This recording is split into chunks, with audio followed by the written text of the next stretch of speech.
Hello guys, स्वागत है आप सभी का आपके अपने यूट्यूब चैनल एजुकेशनल ज्ञान मैथ्स में। आज मैं आपके लिए कराऊंगा बीपीएससी और DSSB के लिए मैथ का प्रैक्टिस सेट 2।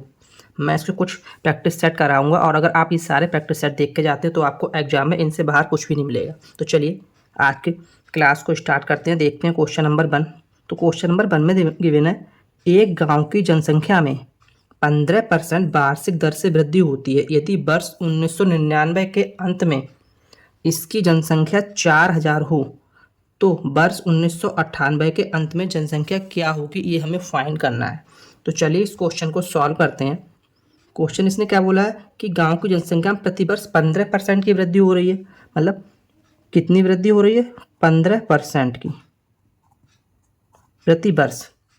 अब अगर 15 को हम फ्रैक्शनल वैल्यू में लिखेंगे तो कैसे कन्वर्ट करेंगे? 15 डिवाइड बाई 100 से करेंगे। जब इसे काटेंगे तो हमें क्या मिलेगा? 5 तियाँ 15 और 20 पंजे 100 मीन्स 3/20। अब 20 तो जनसंख्या थी, उसकी पॉपुलेशन थी, ठीक है। और 3 की क्या हो रहा है? इंक्रीमेंट हो रहा है, वृद्धि हो रही है। मीन्स 20 तो उसकी पॉपुलेशन थी और प्रतिवर्ष 3 का इंक्रीमेंट हो रहा है। तो अब कितना हो जाएगा इंक्रीमेंट होके? 23। मतलब प्रत्येक वर्ष में 23/20 इस रेट से इंक्रीमेंट हो रहा है। निकालना कुल है कितनी? 4000। समझ में आया मैंने क्या क्या इसमें? जो नीचे हमें मिलता है, जो इनिशियल होती है वो मिलता है, ऊपर इंक्रीमेंट है, वृद्धि मिलती है हमारे लिए। तो वृद्धि 3 की हुई, 20 थी तो 23 हो गया। अब 4000 का 23/20 इंटू 23/20। अब मैंने 2 बार क्यों मल्टीप्लाई कराया? क्योंकि इसने बोला क्या है, 1996 के अंत में ये थी। अब इसने 1998 के अंत में पूछा है तो ये हो गई हमारी 1997 की और यहाँ ये हो जाएगी 1998 की। समझ में आया? मैंने 2 बार क्यों मल्टीप्लाई कराया? क्योंकि इसने 2 साल का पूछा है। यहाँ से सॉल्व करेंगे तो 20 में 400 होता है और यहाँ से काटेंगे तो ये 400 ढाई के 4000 10 मिल जाएगा। ऊपर अगर देखेंगे तो 23 में कितना होता है? 529। तो 10 इंटू 529, यहाँ से अगर इसे सॉल्व करेंगे तो कितना मिल जाएगा? 0 इधर आ जाएगा तो 5290 के लिए। समझ में आया? जो क्या होगा हमारा इस क्वेश्चन का आंसर ऑप्शन नंबर सी। चलिए नेक्स्ट क्वेश्चन नंबर 2 देखते हैं। इसमें दिया है, संतरे का मूल्य 20 रुपये प्रति केजी से घटकर 15 रुपये प्रति केजी होने पर कोई व्यक्ति उसके खपत में कितने प्रतिशत की वृद्धि कर दे कि इस मद पर खर्च ना घटे। ठीक है, तो अच्छा क्वेश्चन है। इस टाइप का क्वेश्चन अगर एग्जाम में देखने को मिलता है तो करना क्या है, जो इसने रेट दिए हैं उन दोनों का हम डिफरेंस निकालते हैं। रेट कितना दिया है इसने? स्टार्टिंग में जो रेट था वो क्या था?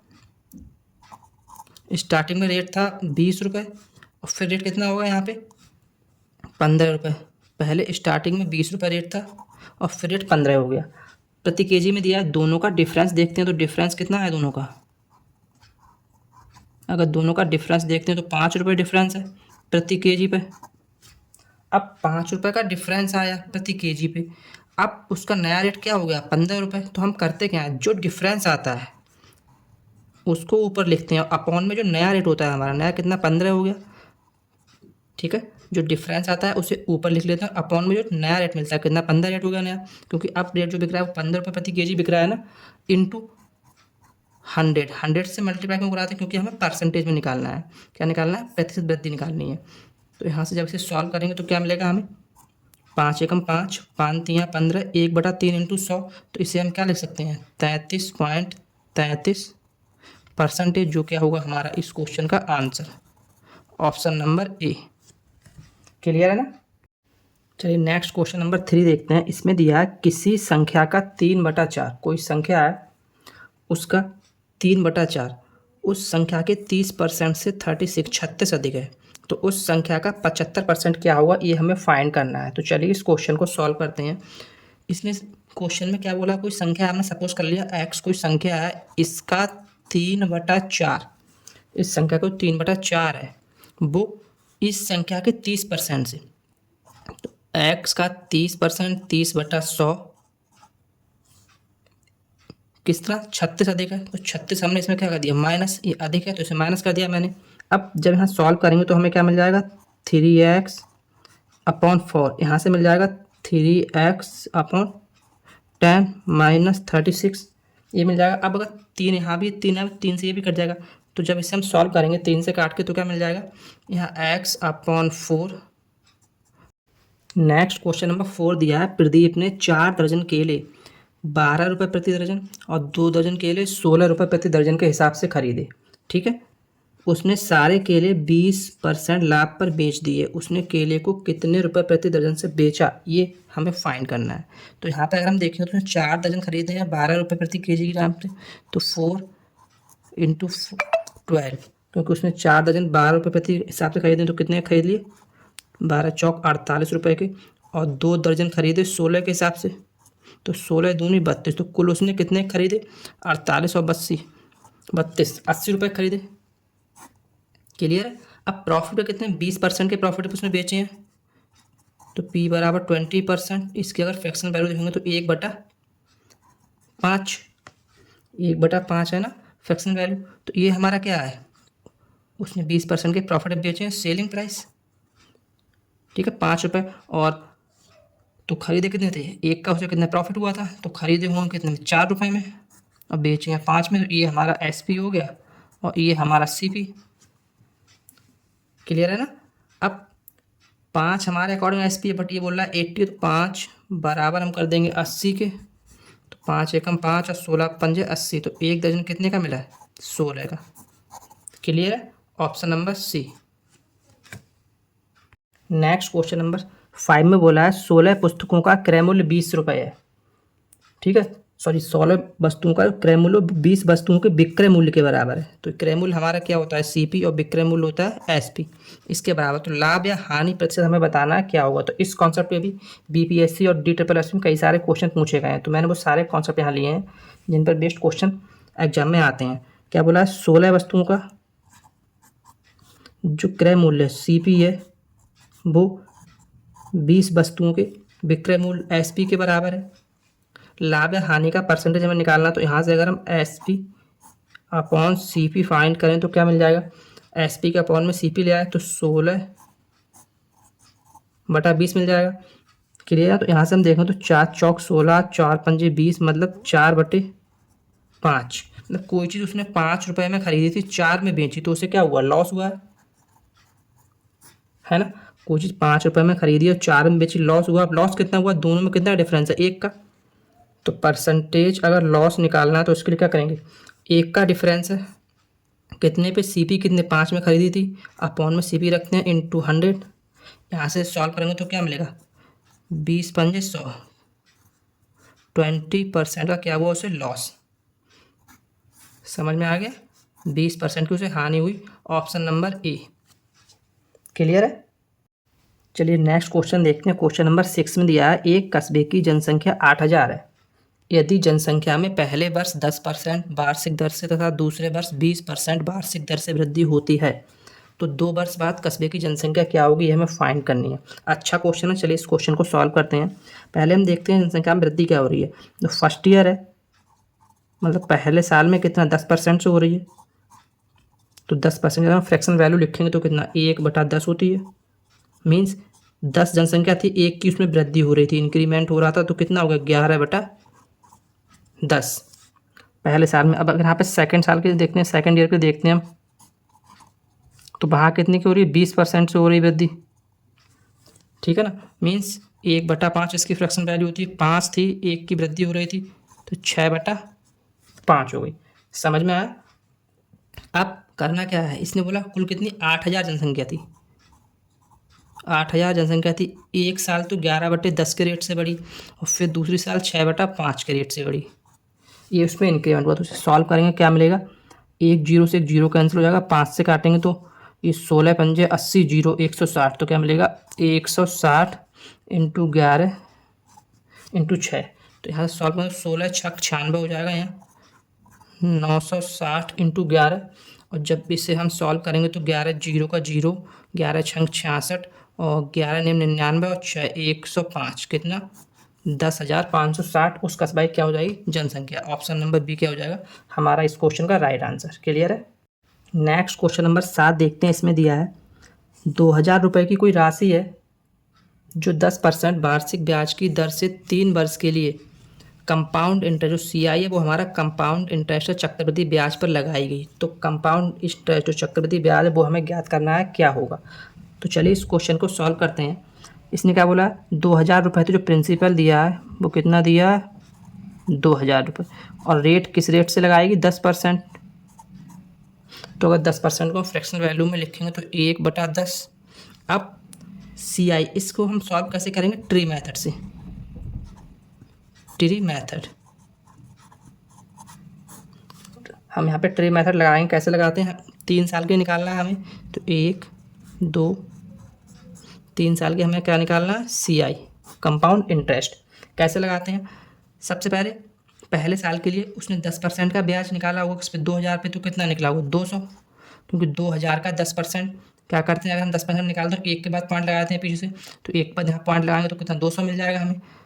अब सेकंड ईयर में आएंगे तो 10% जब इस 2000 का निकालेंगे तो ये तो हमें 200 मिल जाएगा, बट 10% हमें इस 200 का भी तो निकालना पड़ेगा, क्योंकि हम कंपाउंड इंटरेस्ट निकालना है, चक्रवृद्धि ब्याज। तो इस 200 का 10% कितना निकलेगा, 20। अब हम तीसरे साल में आएंगे तो इस 2000 का कितना होगा, 200, और इस 200 का कितना होगा, 20, फिर इस वाले 200 का फिर 20 होगा, और इस 20 का 10% कितना होगा, 2 रुपये।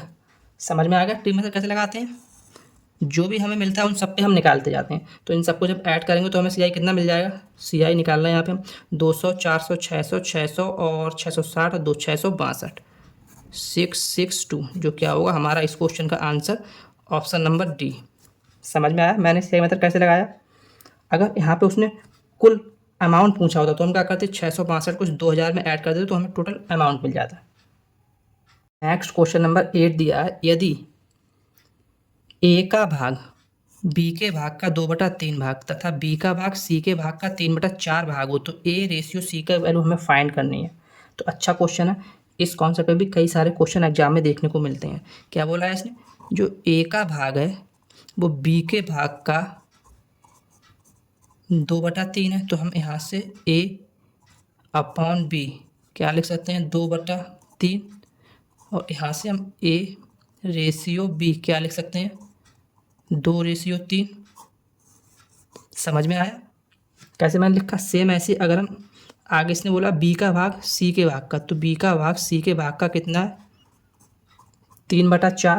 तो यहाँ से अगर हम वैल्यू निकालेंगे तो आगे से सॉल्व करके हमें B/C कितना मिल जाएगा, 3/4। इस ऊपर वाले कॉन्सेप्ट अब हमें A/B और B/C की वैल्यू फाइंड कर लिया हमने।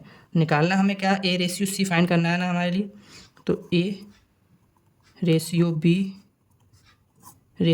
जब हम A/B/C हम निकालेंगे तो क्या करते हैं, यहाँ पे AB की वैल्यू 2/3 और B/C क्या दिया है, यहाँ पे हम डायरेक्ट, क्योंकि हम क्या चेक करते हैं, हम पहले B की वैल्यू चेक करते हैं। यहाँ पे B की वैल्यू 3 है, तो यहाँ पे भी B की वैल्यू 3 है, मतलब B की वैल्यू दोनों में सेम है, तो हम A/C डायरेक्ट ना ले सकते हैं। हम अगर इस तरह से, ये कॉन्सेप्ट हम तब लगाते हैं जब हमें B की वैल्यू सेम करनी हो। यहाँ हमें B की वैल्यू सेम ऑलरेडी है, 3, तो यहाँ से हम A/C अगर डायरेक्ट वैल्यू लिखेंगे तो 2/4, इससे काटेंगे तो 2 एकम 2, 2 दूनी 4, तो यहाँ से हमें A/C क्या मिल जाएगा, 1/2। समझ में आया, ऑप्शन नंबर बी के लिए। यहाँ पे हम क्या चेक करते हैं, B का अगर रेशियो सेम, अगर B की वैल्यू सेम है तो हम ये कॉन्सेप्ट नहीं लगाते हैं, तो इसलिए मैंने यहाँ पे ये कॉन्सेप्ट नहीं लगाया, हम सीधा यहाँ से A/C की वैल्यू फाइंड कर दी। नेक्स्ट क्वेश्चन नंबर 9 देखते हैं। इसमें दिया है राम और श्याम की वर्तमान आयु का जो अनुपात है वो 2/3 है। राम श्याम से 6 वर्ष छोटा है, तो 6 वर्ष बाद राम और श्याम की आयु का अनुपात क्या होगा वो हमें फाइंड करना है। तो इस कॉन्सेप्ट में मैं आपके लिए एक बात बता रहा हूँ। सपोज कर लो यहाँ पे कोई 2 लोग हैं, एक कोई राहुल है और एक हर्षित है कोई है। अभी इसकी आयु 10 वर्ष है और इसकी आयु 12 वर्ष है प्रेजेंट में, किसकी, राहुल की और हर्षित की। अब 10 वर्ष बाद इसकी आयु कितनी हो जाएगी, 20, तो इसकी आयु क्या होगी, 22। अब यहाँ पे कॉन्सेप्ट क्या है मैं आपको बताना क्या चाह रहा हूँ। आयु का जो डिफरेंस है, यहाँ पे डिफरेंस 2 है, तो यहाँ पे भी डिफरेंस कितना है, 2 है, और यहाँ पे भी डिफरेंस कितना है, 2। आयु का जो डिफरेंस है वो हमेशा सेम रहता है, फिर चाहे वो प्रेजेंट में हो चाहे वो 10 या 20 साल बाद हो, आयु का डिफरेंस कभी चेंज नहीं होता, कभी बढ़ता नहीं है। तो इसी कॉन्सेप्ट पे ये क्वेश्चन करना है हमें सॉल्व। क्या बोला इसने, राम और श्याम दो हैं, इनकी वर्तमान आयु का जो रेशियो वो कितना 2:3 है। ठीक है, प्रेजेंट का जो रेशियो वो 2:3 है। इसने क्या बोला कि राम श्याम से 6 बार छोटा है। जो श्याम ये है इससे राम 6 बार छोटा है, तो इन दोनों में डिफरेंस अभी कितना है। डिफरेंस अगर यहाँ पे हम देखते हैं तो कितना का है, 1 का। तो जो 1 का डिफरेंस है वो किसके कारण है, 6 बार छोटा है इसके कारण है। तो 1 बराबर हमें कितना मिल गया, 6। डिफरेंस 1 बराबर 6 मिलेगा। तो यहाँ से अगर हम प्रेजेंट एज निकालेंगे श्याम की तो कितना होगा, 1 बराबर 6 तो 3 बराबर 18 वर्ष हो जाएगा।